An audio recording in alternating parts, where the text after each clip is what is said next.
وأصحابه أجمعين أما بعد أعوذ بالله من الشيطان الرجيم بسم الله الرحمن الرحيم لقد كان لكم في رسول الله أسوة حسنة صدق الله العظيم জাতীয় শাইখ আইমা পরিষদ ঢাকা মহানগর আবাদী হাদিস খান সাহেব আয়োজিত আজকের এই সম্মেলন উপস্থিত হয়েছেন জাতীয় শাইখ আইমা পরিষদের কেন্দ্রীয় সাধারণ সম্পাদক দেশ বরণ আলেম মুনাজ্জম আজম হযরত মাওলানা আমাদের সাহেব এবং আমি আসলে লম্বা চড়া কথা বলতেও পারি না, বলিও না। আমি একটা বিষয় কথা বলবো, সেটা হলো আমরা বহু বছর থেকে শুনছি, ছাত্র জমানা থেকে শুনছি, এখন আমরা শুনি যে অনেকে আমরা বলি যে আমাদের ক্ষমতার প্রয়োজন নাই, আমাদের ক্ষমতার প্রয়োজন নাই, আমরা ক্ষমতার বাইরে থেকেই কাজ করে যাব। আমার মনে হয় এটা একটু সংশোধন করা উচিত। ক্ষমতার বাইরে কাজ কিভাবে করবো? মানুষ লাগে যেমন কোনোদিন আম ফল আশা করা যায় না, এরকম সন্ত্রাসী যাদের সাথে আল্লাহ সম্পর্ক ওদেরকে আপনি বসাইয়া ভালো কিছু আবাস করবেন, এটা একেবারেই দুরাশা। সেজন্য জাতীয় আইন যাচ্ছেন, সমাজে আসছেন, প্রত্যেকটি স্তরে ওলামায়ে কেরাম নেতৃত্ব যাতে আসতে পারেন, ওলামায়ে কেরাম সরকারি বেসরকারি সমস্ত পদের মধ্যে ওলামায়ে কেরাম দায়িত্ব পালন করবেন, সেটা আমরা পাচ্ছি। এখন থেকে আমরা দেখেছি বাংলাদেশ স্বাধীন হয়ে 53 বছর, এই 53 বছর ষড়যন্ত্র করে ভারতগুলোকে ওলামায়ে কেরামকে ষড়যন্ত্র করে সব জায়গায় বিরুদ্ধে রাখা হয়েছে। অথচ ওলামায়ে কেরাম ব্যক্তি গঠনে এবং সমাজ গঠনে সবচেয়ে বেশি ভূমিকা তারা পালন করছে।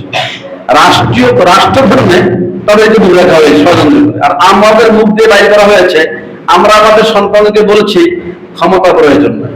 আমি বলবো যদি আপনারা ক্ষমতা আমরা না আসতে পারি, ওই সচিবালয় যেখানে সব চোর বাটপাড়ায় থাকবে, সংসদ চোর বাটপাড়ায় চালাবে, দেশ কোনদিন পরিবর্তন হবে না। আপনাদেরকে ওলামায়ে কেরামদেরকে দায়িত্ব দিতে হবে, বাংলাদেশের দায়িত্ব দিতে হবে, আপনার মন্ত্রী হইতে হবে, আপনার সচিব হইতে হবে, আপনার সংসদ হইতে হবে, রাষ্ট্র আপনাদের হইতে হবে। জনাবে রাসূলুল্লাহ সাল্লাল্লাহু আলাইহি ওয়াসাল্লাম ছিলেন রাষ্ট্রের প্রধান, তাই না? সাহাবায়ে কেরাম দেখেন, জনাবে রাসূলুল্লাহ বিভিন্ন এলাকায় বিভিন্ন জায়গায় সাহাবায়ে কেরামকে আমের নিযুক্ত করেছেন, গভর্নর নিযুক্ত করেছেন, প্রশাসক নিযুক্ত করেছেন। তাহলে আপনি সাহাবায়ে কেরামদের প্রশাসক হন, যদি তারা আপনার দায়িত্ব পালন করে থাকেন, তাহলে আমরা ওলামায়ে কেরাম যতদিন পর্যন্ত দায়িত্ব পালন না করবো ততদিন পর্যন্ত দেশ পরিবর্তন হবে না। দেশ বারবার দুর্নীতির চ্যাম্পিয়ন হবে, দেশের টাকা লুটেরা শেষ করে ফেলবে, তাই হচ্ছে। এখন বাংলাদেশ যে অবস্থা এখনকার চলতেছে, বিদেশ থেকে ঋণ নেওয়ার জন্য বর্তমান সরকার, আপনার এই বর্তমান সরকার বিদেশ থেকে ঋণ নিয়ে দেশ চালাচ্ছে, কারণ এর আগের সরকার সব শেষ করে ফেলছে, সব নিয়ে গেছে, সব দুর্নীতিবাজ। এবং সামনেও যদি আমরা এভাবে চলি, আমরা যদি আগে নির্বাচন আসতেছে, এই নির্বাচন ওলামায়ে কেরামকে বড় ভূমিকা পালন করতে হবে। ওলামায়ে কেরাম দেশের মৌলিক ভূমিকা পালন করি, আমরা সবাই ঐক্যবদ্ধ হয়ে যাই। অনেক মানুষ ঐক্যবদ্ধ যার সাথে মিল তাকে আমরা তার সাথে ঐক্য হয়ে যাই। আমি ওলামায়ে কেরামকে বলবো, আমরা দলমত বুঝি না, আমরা সকল ওলামায়ে কেরাম সকল জনগণকে আমরা ঐক্য চাই। কে কোন দল করেন কে না দেখার বিষয় নয়, যারা আন্তরিকভাবে অন্তর থেকে ঐক্য চায় আমরা তাদের সাথে ঐক্যবদ্ধ হয়ে যাই। যারা ঐক্য চায় না ওরা থাকুক, এমন ওদেরকে এমন চাপ সৃষ্টি করতে হবে ওলামায়ে কেরামের পক্ষে, যাতে ওরাও যাতে ঐক্যবদ্ধ হওয়া বাধ্য হয়ে যায়।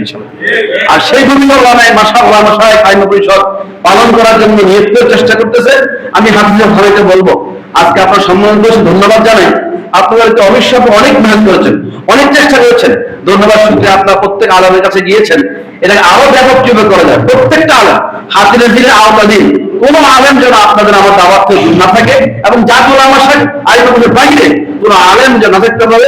প্রয়োজন মানুষের আপনারা বৈঠক করেন, একাধিকবার বৈঠক করেন, তাদের মতামত নেন, তারা কেন আসতে হচ্ছে না, কি কারণে আসতে হচ্ছে না, তাদেরকে আমরা বলবো আপনারা দায়িত্ব করেন। তাহলে ওদের সাথে আমরা লিয়াজি করে ইনশাআল্লাহ আগামী যে কমিশন নির্বাচন আসবে এলাকায়, সেখানে আমি আহ্বান করবো ওলামায়ে কেরামকে নির্বাচন দেওয়ার জন্য।